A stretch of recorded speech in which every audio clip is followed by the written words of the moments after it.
자, 이제 재고자산 보겠습니다. 자, 재고자산 처음에 취득했을 때 가장 많이 나오는 게 컷오프죠. 우리 재고에 포함을 시킬 거냐, 아닐 거냐. 자, 미착상품, 매입한 미착상품에 대해서 선적지 인도 조건이면 선적할 때부터 우리 거니까 재고에 포함을 해야 되죠. 도착지 인도 조건이라면 포함하지 않고요. 자, 매출한 미착상품. 자, 일반적으로 미착상품이라고 주어지면 그건 매입한 거다, 매출한 거다. 별다른 단서 없이 미착품이라고 되어 있으면 매입한 겁니다. 그러니까 원래 미착품이란 뜻 자체가 내가 구매를 했는데 도착을 안 했어. 그래서 구매한 사람 입장에서 미착, 도착을 안 했다라고 그러지 판매한 사람 입장에서 얘기하는 게 아니거든요. 자, 근데 별도로 우리가 매출을 했는데 팔았는데 상대방한테 아직 도착을 안 했다. 상대방 입장에서 아직 미착 상품이다. 그래서 매출한 입장에서 매출한 미착 상품은 선적지 인도 조건이면 선적할 때부터 팔린 걸로 봐야 되니까 우리 재고자산에 포함하지 않고요. 도착지 인도 조건이면 아직 도착하지 않았으니까 우리 재고자산에 여전히 포함을 시킵니다. 자, 시동품 써보고 의사결정하셔라. 상대방이 매입하겠다. 아직 의사 표시가 없으면 팔린 게 아니고 우리 재고에 포함. 매입 의사를 표시를 했으면 더 이상 우리 재고가 아니죠. 자, 적성품 팔아달라고 부탁을 한 거죠. 자, 우리한테 부탁을 받은 수탁자가 판매를 하면 우리 입장에서도 판매가 된 거고 재고자산에 포함하지 않고요. 수탁자가 아직 안 팔았으면 여전히 우리 재고자산에 포함을 시킵니다. 수탁상품은 저 수탁자 입장이에요. 우리가 부탁을 받은 입장. 상대방이 우리한테 그걸 팔아달라고 부탁을 했는데 그건 팔렸든 안 팔렸든 우리 재고가 아니죠. 우리가 맡았는데 부탁을 받은 입장에서 팔렸으면 고객한테 넘어간 거고요. 안 팔렸으면 부탁한 애 거지 우리 건 아닙니다. 자, 특별주문 상품은 특별주문 상품 같은 경우는 수익인식 기준에 따라 가지고 만든 만큼 수익으로 인식해버리고 재고자산에 포함을 시키지 않는다. 진행률 따져가지고 그냥 바로 매출 원가로 보내버리죠. 자, 저당 상품 담보로 맡겨놓은 저당 상품을 저당권이 실행이 됐다는 얘기는 뭐? 자, 우리가 어떤 물건을 담보로 돈을 빌렸는데 그 돈을 못 갚아가지고 결국 이 물건이 담보물이 넘어가 버렸다. 저당권이 실행됐다는 거거든요. 물건이 넘어가 버렸기 때문에 우리 재고자산에 포함하지 않고요. 아직 저당권 실행 전이라면 비록 상대방이 들고 있더라도 그건 우리 재고자산에 포함을 해야 됩니다. 자, 반품률 높은 재고. 자, 반품적고부 판매에서 반품률이 높든 그러니까 추정을 할 수 있든 추정을 할 수 없든 다 바뀌어가지고 우리 재고자산에 포함하지 않는다. 제외하고 둘 다. 대신에 뭐? 매출 원가를 계산할 때는 저 반환제품 회수권, 반품될 것으로 예상되는 부분만큼 반환제품 회수권을 계산해서 그걸 매출 원가 계산할 때 차감을 해준다고 말씀드렸죠. 자, 할부 판매. 할부 기간이 지났든 지나지 않았든 할부로 팔았으면 판매가 된 거고 우리 재고자산에 포함하지 않는다. 둘 다. 자, 미인도 상품. 미인도 상품은 팔렸는데 상대방이 가져가지 않은, 인도에 가지 않은 상품이죠. 그러니까 예를 들어서 인터넷으로 직접 수령하겠다고 주문을 했는데 우리는 주문을 받아서 가져가겠지 하고 기다리고 있는데 아직 가져가지 않고 있는 물건이에요. 하지만 어차피 팔렸기 때문에 우리 재고자산에서는 포함하지 않습니다. 제외시키고요. 자, 이제 원가에 포함하냐 포함하지 않느냐. 자, 수익 관세. 물건을 살 때 부담한 관세 우리 재고자산 원가에 포함을 하죠. 세금 부담했다면 그 세금 포함하고요. 관세 환급금. 자, 관세는 이제 물건을 수입을 할 때 거기에 대해서 부담하는 세금인데, 자, 만약 우리가 수입한 물건을 다시 수출해버리면, 그러면 수입할 때 부담했던 관세를 다시 돌려줍니다. 수입해가지고 국내에서 쓸 줄 알고 그래서 관세를 매겼는데, 너 수입한 다음에 다시 수출했어. 수출했으면 그러면 우리나라 안에서 소비된 게 아니니까 관세를 다시 빼줄게 해서 환급을 해주는데, 그럼 환급되는 그 관세 환급금은 원가에서 제거를 하는 거고요. 자, 부가가치세 매입수액은 원가에 포함하지 않죠. 제외입니다.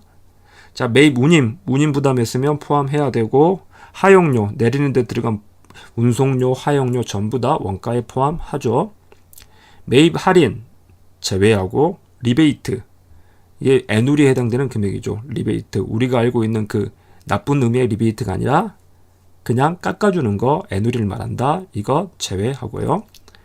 보험료 부담했으면, 자, 여기서 말하는 보험료 같은 경우는 취득과 관련된 보험료.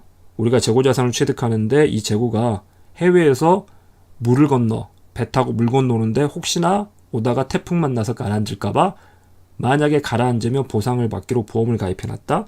그러면 그 보험료는 취득과 관련된 보험료이기 때문에 포함을 합니다.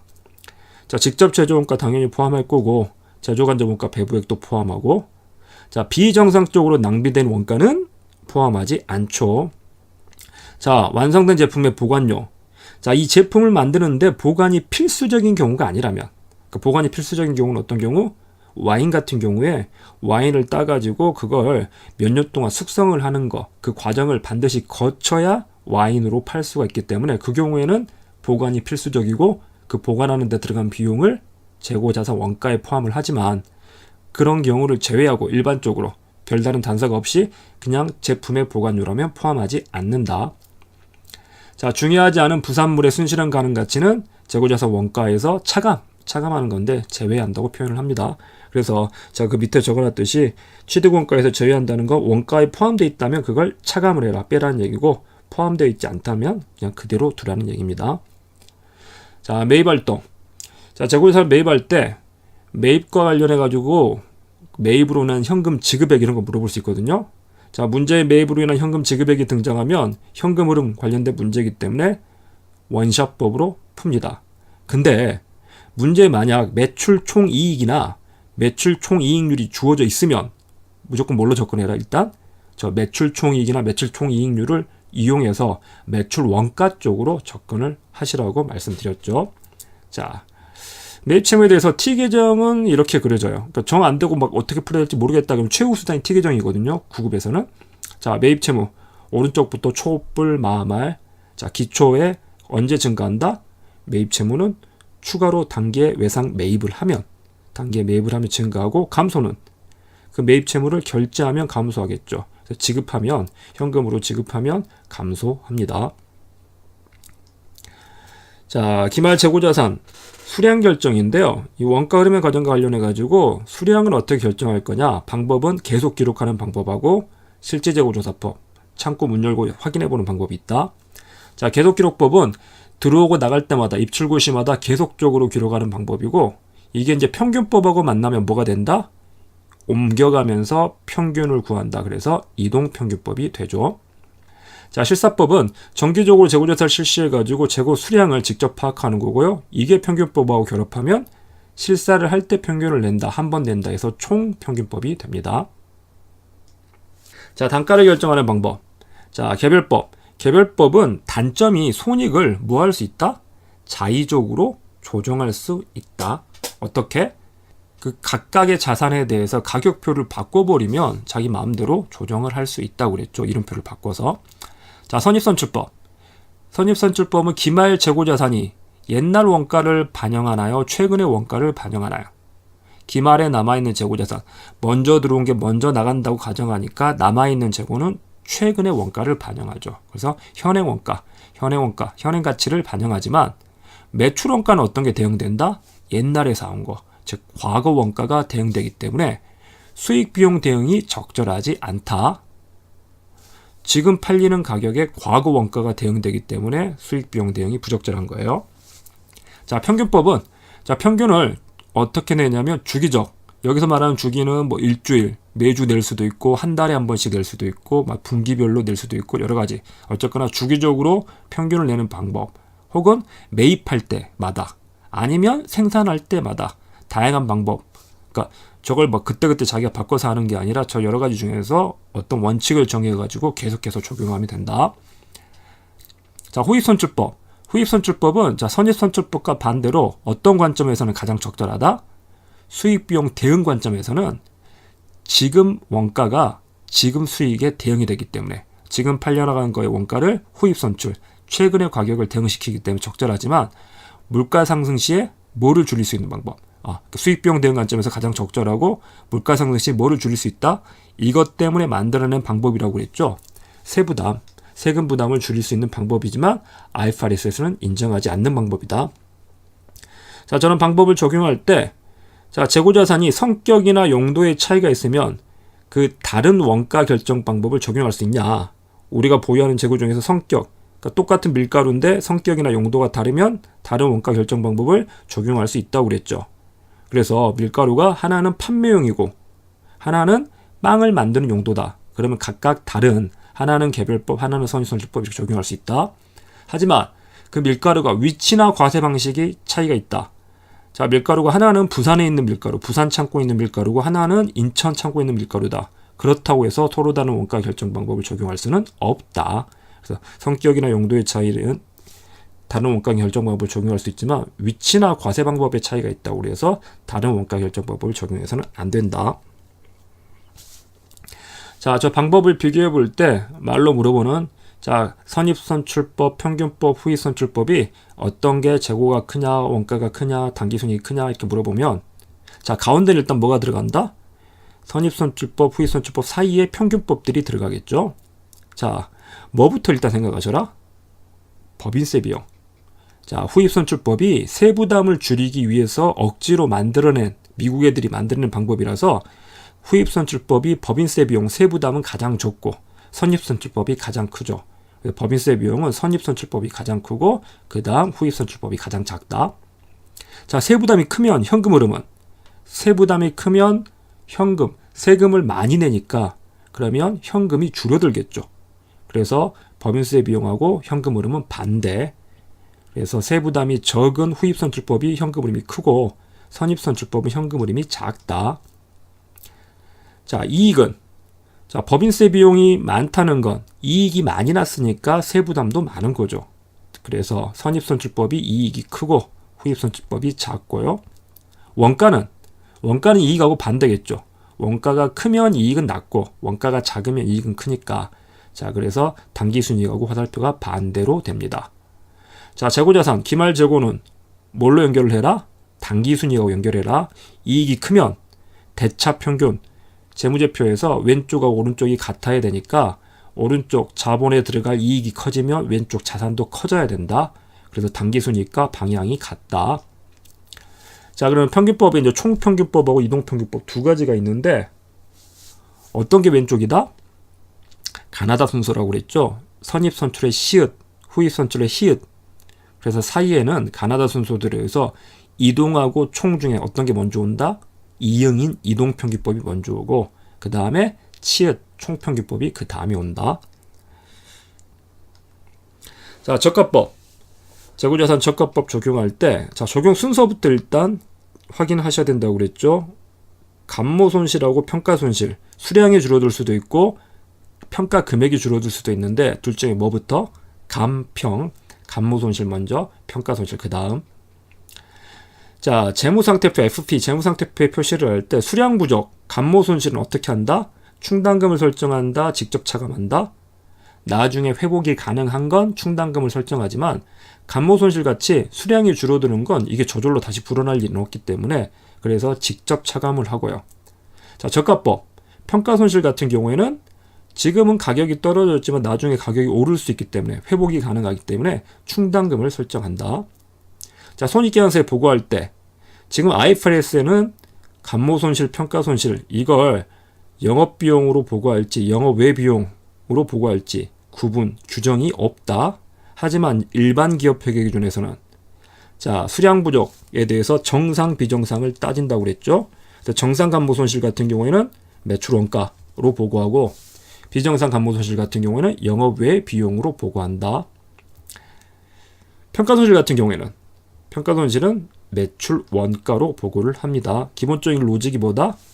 회사한테 귀책이 있냐 없냐. 회사가 뭔가 잘못해가지고 발생한 거면 그건 영업원가, 영업비용, 매출원가로 인정을 하지 않고 회사한테 특별한 잘못이 없다. 어쩔 수 없는 거였다. 그러면 매출원가로 인정해준다. 자, 그래서 정상 감모손실. 이건 제품 생산할 때 이 정도는 어쩔 수 없이 발생하는 거야. 정상적이야. 회사한테 잘못이 없어. 그러면 매출원가로 인정을 해주고 근데 회사한테 비정상, 귀책이 있다. 그럴 경우에는 영업외 비용으로 보낸다. 자, 근데 평가손실은 회사가 가지고 있는 유가, 회사가 가지고 있는 기름, 석유의 가격이 떨어지는 건 회사 잘못은 아니잖아요. 그러니까 회사에 잘못이 없다고 봐서 매출원가로 다 인정해준다. 자, 그래서 일반 기업회계에서는 저렇게 되는데 IFRS는 규정이 없기 때문에 웬만하면 문제에서 뭘로 처리하라고 단서를 줄 거고 만에 하나 단서가 없다면 일반 기업회계 기준에 준해서 문제를 푸셔라. 자, 문제에서 이제 매출 원가를 물어보는데, 매출 원가를 물어보면 바로 저 FM대로 풀지 말고 일단 뭘 구하셔라? 총 비용을 먼저 구합니다. 그래서 판매 가능 원가, 즉 기초 재고 플러스 단기 매입, 이 판매 가능 원가에서 기말 재고를 빼는데, 자, 이 기말 재고를 뭘로? 제가 원래 지금 여러분 책에는 지금 이제 순실현 가능 가치라고 돼 있는데, 이것 때문에 조금 헷갈려 하시는 분들이 계세요. 그러니까 정확히는 순실현 가능 가치가 아니고, 재무제표에 보고되는 금액. 그래서 순실현 가능 가치가 원가보다 낮으면 순실현 가능 가치로 보고가 되고, 대부분의 문제가 그렇게 출제되니까 제가 그냥 순실현 가능 가치라고 적어놨는데, 만약에 원가보다 순실현 가능 가치가 높다면 그러면 원가 기준으로 차감을 해야 되죠. 그래서 저걸 바꿨습니다. 순실현 가능 가치가 아니라 보고 금액. 재무제표에 보고되는 금액이 얼마냐, 결국 재고자산이 얼마로 보고가 될 거냐. 그래서 순실현 가능 가치랑 원가 중에 낮은 금액으로 보고되니까 그 금액을 빼주면 총 비용이 된다. 그래서 교재 가지고 계신 분들 저 순실현 가능 가치로 되어 있는 거 보고 금액이라고 수정해 주시고요.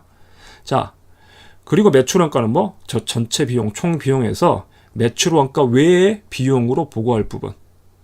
비정상 간모 손실은 영업의 비용으로 본다. 그러면 그 부분을 차감해주면 매출 원가가 된다.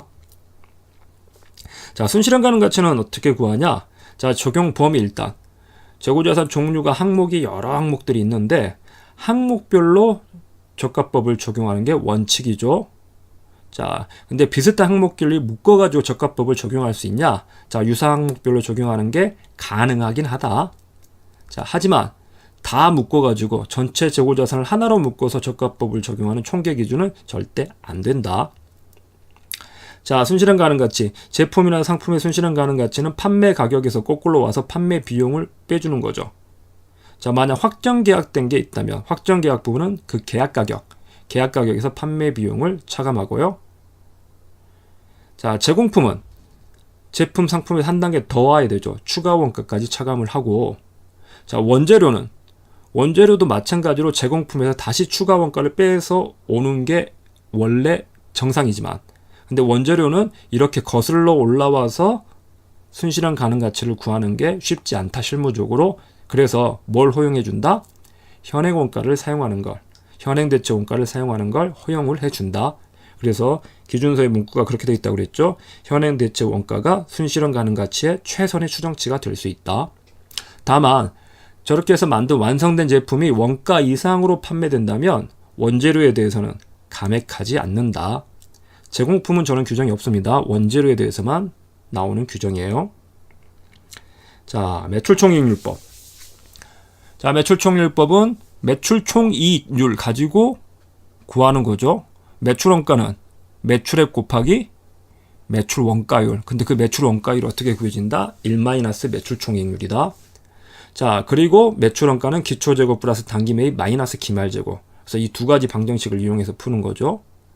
자, 문제 풀 때 주의하실 건 주로 소실된 금액, 기말재고가 얼마냐라고 물어보는 게 아니라, 자, 기말재고가 얼마였을 텐데 타고 남은 게 화재 난 다음에, 도난한 다음에, 횡령한 다음에 남은 재고가 얼마다.